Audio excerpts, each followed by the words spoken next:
So to design the full adder, we first construct the truth table, then listing all the possible combination, inputs A, B, carry in, sum, and also carry out.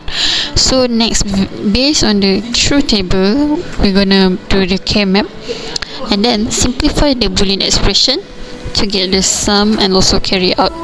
So based on this simplified equation, the full adder is implemented using 2 XOR gate, 2 AND gates, and also 1 OR gate in this quarters prime. So based on the result of the waveform, it can be observed that the sum output follows the XOR behavior of the inputs, while the carry out becomes high when at least 2 inputs are high.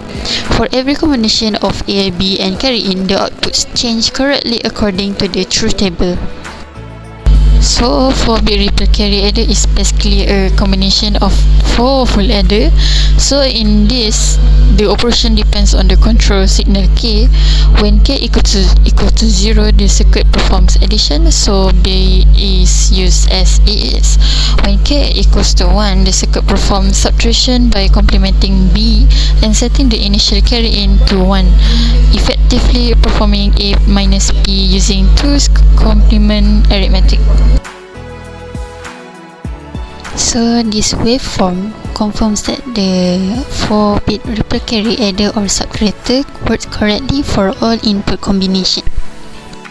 So this block diagram shows that the 4-bit XOR and XNOR logic block, it takes two 4-bit inputs A and B and perform bitwise logic operations. Each bit of A is processed with the corresponding bit of B simultaneously. So for the schematic diagram, each bit uses one XOR gate to generate the XOR output. For the XNOR operation, the XOR output is passed through a NOT gate to produce the inverted result. Based on the truth table, the waveform shows that the XOR output is high when the input bits are different, while the XNOR output is high when the input bits are the same. This block diagram shows the 1-bit and 4-bit 4-to-1 multiplexer.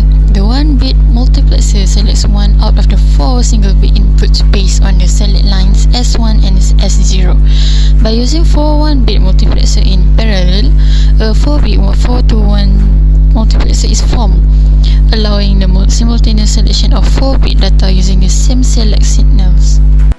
The schematic diagram shows the gate level implementation of the 1-bit 4-to-1 multiplexer using NOT, AND, and OR gates.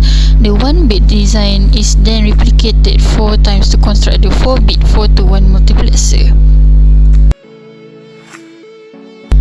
So based on the truth table, the waveform shows that the output changes according to the select lines S1 and S0. The selected input is correctly passed to the output for both the 1-bit and 4-bit multiplexers. This block diagram shows a 4-bit D flip-flop register. It is formed by the combining 4 D flip-flops where each flip-flop stores 1 bit of data. The schematic diagram shows the internal implementation of the 4-bit register using 4 D flip-flops. On the active clock edge, the input data is captured and stored. The reset signal is used to clear the stored output when required.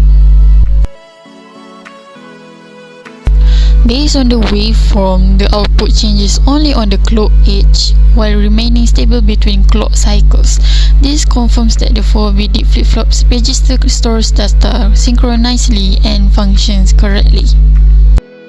The ALU block diagram and schematic show how input multiplexers, arithmetic and logic units, a 4-bit multiplexer and the 4-bit register are connected to perform addition, subtraction, XOR and XNOR based on the ALU cell signal, while the waveform confirms that the output changes correctly according to the selected operation and updates synchronously on the clock edge.